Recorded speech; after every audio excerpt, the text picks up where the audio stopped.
Donc qu'est-ce qu'il fait le tzaddik? Il nous déguise. Il nous déguise et il nous fait sortir. Et des fois, dans notre vie, on peut vivre des choses qui sont un déguisement. En fait, que c'est pas ça qu'on va vivre. C'est juste momentanément pour nous faire sortir, c'est tout. Des fois, momentanément, pour nous faire sortir, on va nous brancher sur quelque chose, que cette chose-là, ça va nous rendre incognito et on va pouvoir sortir. Et quand on sort, après, on va retrouver notre véritable identité. Mais comme on voit pour le voyage en Eretz Israël. Donc, si maintenant le tzaddik est obligé de nous déguiser pour pas qu'on puisse se faire repérer. Alors, des fois, on vit des choses momentanément. Mais ces choses-là, c'est pas vraiment notre identité, mais c'est juste un camouflage. Après, on va sortir de là. C'est-à-dire, on nous rend invisibles. Or, on nous rend invisibles de manière à ce que, c'est-à-dire que on va pas repérer. Et des fois, c'est extraordinaire parce que des fois même le bien qui est en vous, des fois vous êtes porteur de choses extraordinaires, de choses merveilleuses, des nouveautés, des choses extraordinaires. Mais pour l'instant, on ne vous laisse pas prendre conscience de ça. Parce que si maintenant vous prenez conscience maintenant, vous allez vous faire repérer, et vous allez avoir des forces négatives qui vont venir vous attaquer. Comme par exemple quelqu'un qui gagne au loto, il a gagné des milliards et tout de suite il va avoir de la mafia, des choses qui vont venir parce que ils viennent se nourrir de ça. Donc maintenant spirituellement c'est pareil. Quand quelqu'un il a une atzlacha, c'est-à-dire il a une réussite, une bénédiction, il va réussir quelque chose. Alors qu'est-ce qu'on fait? En fait, on lui cache ça de lui-même. C'est-à-dire, il ne sait pas, en fait. Il vit normalement. Il sait même pas qu'il a ce potentiel-là. Parce qu'on ne peut pas, pour l'instant, lui donner la conscience de ce potentiel, sinon il va se faire déchirer par les forces négatives. Donc, on le laisse vivre des choses de manière très moyenne, très médiocre. Et après, quand il sera apte à pouvoir recevoir un déguisement et vivre maintenant momentanément dans ce déguisement pour passer la frontière, pour s'en sortir, alors à ce moment-là, on va lui donner ses déguisements et ses purim hasiot. Il va sortir, et une fois qu'il est sorti, on va lui donner sa véritable identité. Vous comprenez, ça se fait par étapes. Il y a des choses qui sont en nous qui ne peuvent pas se révéler. Ce n'est pas parce qu'on ne veut pas, c'est parce qu'on ne pourra pas résister. On ne peut pas résister. Si maintenant on veut vous donner 10 milliards d'euros, on ne peut pas vous les donner. Parce que si on vous les donne, vous allez avoir des forces négatives qui vont venir vous attaquer. Donc qu'est-ce qu'on fait? On vous donne un petit peu, à chaque fois un petit peu par là, un petit peu par là. Il ne faut pas que ça se voit. Il faut que ça soit déguisé dans quelque chose. Il ne faut pas que ça se voit. Ça se voit, ça réveille le mal. Femme invisible, cherche homme transparent pour une union jamais vue. Radak, c'est beau ça. Voilà, on se costume. Et oui, c'est pour lui. C'est-à-dire, on nous déguise, le tzaddik qui nous déguise. Mais c'est incroyable, des fois, on va vivre des choses dans notre vie qui sont pas nous. Mais en fait, on va vivre ça. Et c'est juste pour passer la frontière, c'est tout. Une fois qu'on va passer la frontière de la vie, on va pouvoir se réveiller et se révéler avec notre véritable identité. Pour l'instant, on a une identité empruntée, c'est-à-dire une fausse identité.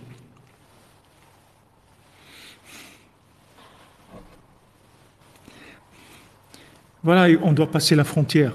Et des fois, pour passer la frontière, on est obligé de nous déguiser. On ne peut pas faire autrement. Alors maintenant, mais il faut savoir que ça, c'est pas notre vie. On est déguisé pour l'instant, on va passer. Une fois qu'on est passé et que les forces négatives elles ne nous ont pas repérés, à ce moment-là, il va y avoir la révélation. C'est pour ça qu'il ne faut pas vous inquiéter. Vous occupez pas de ce qui se passe avec vous.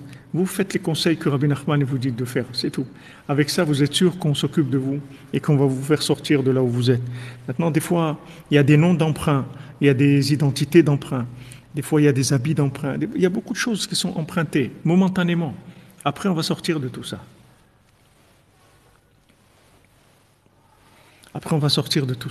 Mais momentanément, des fois, on est obligé de passer par des situations qui ne sont pas nous-mêmes, en fait. On ne comprend même pas pourquoi on vit ça. Et c'est parce qu'on est en train de nous délivrer. C'est un commando qui va nous faire sortir. On nous oblige de nous déguiser. Des fois, on vit des vies de déguisement momentanément. Ça dure quelques mois, ça dure quelques années.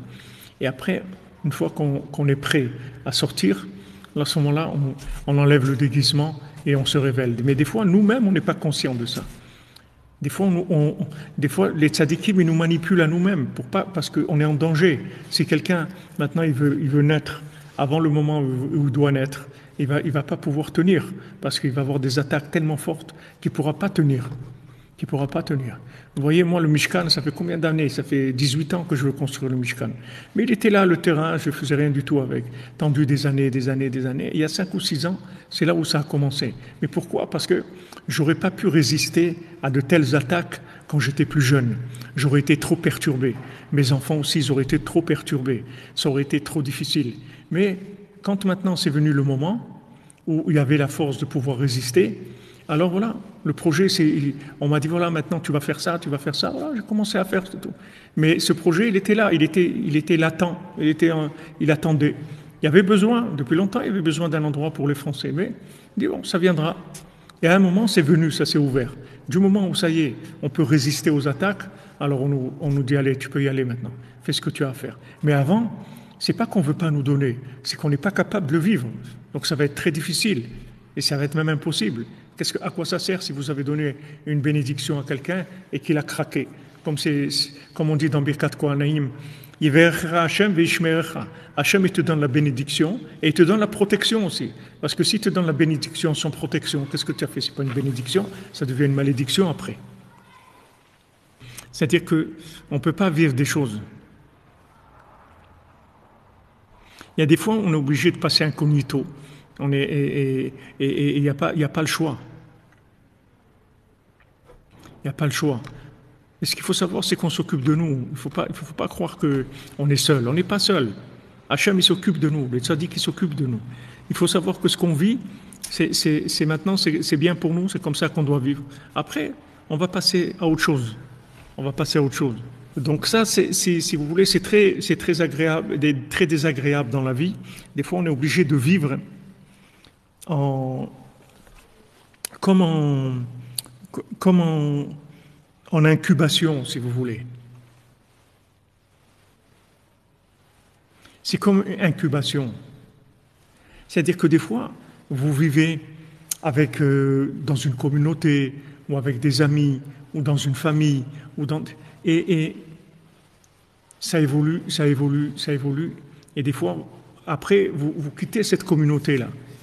C'est pas parce qu'il y a un problème, c'est pas parce qu'ils sont pas bien ou que vous n'êtes pas bien. C'est juste que maintenant, vous devez naître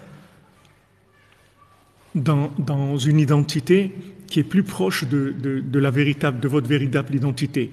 Donc maintenant, cette période-là, où vous avez été dans ce milieu ou avec ces gens-là, etc., c'était une période transitoire où vous étiez protégé par ce milieu-là, de manière à ne pas vous faire attaquer trop violemment par les forces négatives. Après, une fois que vous avez la maturité, vous allez comme une fusée qui lâche des morceaux à chaque fois pour monter plus haut. Lâche des morceaux. Alors il y a des choses dans la vie qui sont juste accompagnatrices. Et après, elles s'en vont. Mais on ne peut pas savoir, nous, on ne sait pas qu'est-ce qui est accompagnateur et qu'est-ce qui est... Parce que si on savait, ça y est, on ne pourrait pas jouer il faut qu'on soit inconscient de ça. C'est-à-dire le sadique qui nous fait vivre des choses, on est inconscient de ça. On est attiré par telle chose, alors on va vivre comme ça pendant un certain temps. Après, on va voir qu'on n'a rien à voir avec ça. Alors on va laisser ça, on va avancer.